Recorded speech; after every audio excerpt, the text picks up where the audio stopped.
Hello everyone, welcome back to my channel self learn. तो आज का टॉपिक है हुमायूं। तो आज की क्लास में हम हुमायूं के बारे में जानने वाले हैं। तो चलिए शुरू करते हैं हुमायूं के जन्म से। माना जाता है कि हुमायूं का जन्म 17 मार्च 1508 ईस्वी को काबुल में हुआ था तथा इनका राज्यारोहण 29 दिसंबर 1530 ईस्वी को आगरा में हुआ था। इसके अलावा गद्दी पे बैठने से पहले हुमायूं बदख्शा का सूबेदार भी हुआ करते थे। हुमायूं का शासनकाल 1530 ईस्वी से 1556 ईस्वी तक चला था। माना जाता है कि बाबर के 4 पुत्र थे जिनके बीच हुमायूं ने अपने राज्य का बंटवारा किया था। इनमें से सबसे बड़े पुत्र का नाम था हुमायूं तथा सबसे छोटे पुत्र का नाम था कामरान, जिन्हें काबुल और कंधार का क्षेत्र दिया गया था।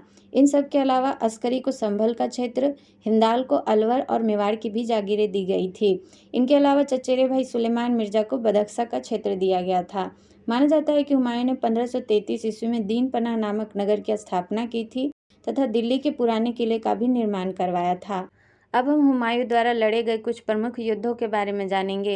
इनमें से सबसे पहला युद्ध है देवरा का युद्ध, जो कि 1531 में लड़ा गया था। दूसरा है चौसा का युद्ध, जो कि 1539 में लड़ा गया था। तीसरा है कन्नौज या बिलग्राम का युद्ध, जो कि 1540 में लड़ा गया था। चौथा मच्छीवाड़ा का युद्ध, जो कि 1555 में लड़ा गया था तथा पांचवा है सरहिंद का युद्ध, जो कि 1555 में लड़ा गया था। अब हम कुछ महत्वपूर्ण युद्ध के बारे में जानेंगे। इनमें से सबसे पहला युद्ध है चौसा का युद्ध, जो कि 27 जून 1539 ईस्वी को लड़ा गया था। यह युद्ध शेरशाह और हुमायूं के बीच में हुआ था तथा इसमें हुमायूं की हार हुई थी।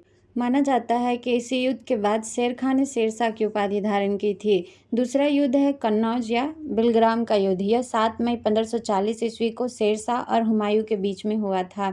इसमें भी हुमायूं की हार हुई थी तथा इस युद्ध के बाद शेर खां ने आगरा और दिल्ली पर कब्जा कर लिया था। इसी युद्ध के बाद हुमायूं सिंध चला गया था तथा वहां पर उसने 15 वर्षों तक घुमक्कड़ के जैसे जीवन व्यतीत किया था। इसी समय इन्होंने हिंदाल के आध्यात्मिक गुरु मीर अली के पुत्री हमीदा बानो बेगम से निकाह किया था, जिनसे अकबर ने जन्म लिया था। 1554 में हुमायूं ने पेशावर पर भी कब्जा कर लिया था तथा 1555 ईस्वी में लाहौर पर कब्जा कर लिया। इसके बाद तीसरा सबसे महत्वपूर्ण युद्ध है मच्छीवाड़ा का युद्ध। यह 15 मई 1555 ईस्वी को हुमायूं और अफगान सरदार नसीब खां और तातर खां के बीच में लड़ी गई थी। इस युद्ध में हुमायूं की विजय हुई थी और उसके बाद पंजाब पर मुगल साम्राज्य का अधिकार हो गया था। चौथा महत्वपूर्ण युद्ध है सरहिंद का युद्ध।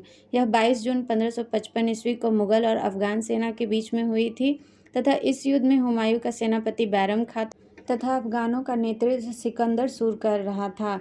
इसमें हुमायूं की जीत हुई थी और इसी युद्ध के बाद 23 जुलाई 1555 ईस्वी को हुमायूं का फिर से दिल्ली में राज्यारोहण हुआ था। इन सब के अलावा यह भी माना जाता है कि 1531 में हुमायूं ने कलिंजर अभियान किया था, लेकिन वहां के शासक प्रताप रुद्रदेव से उन्हें हार का सामना करना पड़ा था।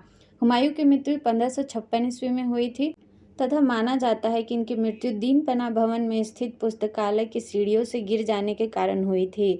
इनकी मृत्यु पर लेनपुन कहते हैं कि हुमायूं गिरते पड़ते इस जीवन से मुक्त हो गया, ठीक उसी तरह जिस तरह तमाम जिंदगी वह गिरते पड़ते चलता रहा था। हुमायूं ज्योतिष में विश्वास रखते थे, इसलिए उन्होंने सप्ताह के 7 दिन के लिए अलग अलग रंग के कपड़े पहनने का नियम बनाया था। हुमायूं के ही दरबार में मीर सैयद अली और अब्दुल समद जैसे चित्रकार रहते थे। हुमायूं का मकबरा दिल्ली में है तथा इसका निर्माण उनकी बहन हाजी बेगम ने करवाया था। इसी मकबरे में सबसे पहली बार 4 बाग शैली का भी प्रयोग किया गया था। तो आज की वीडियो में बस इतना ही। नेक्स्ट वीडियो में हम अकबर के बारे में जानने वाले हैं। तब तक के लिए अगर आपको ये वीडियो यूज़फुल लगे तो हमारे चैनल को सब्सक्राइब तथा वीडियो को लाइक करना ना भूलें। तब तक के लिए गुड बाय।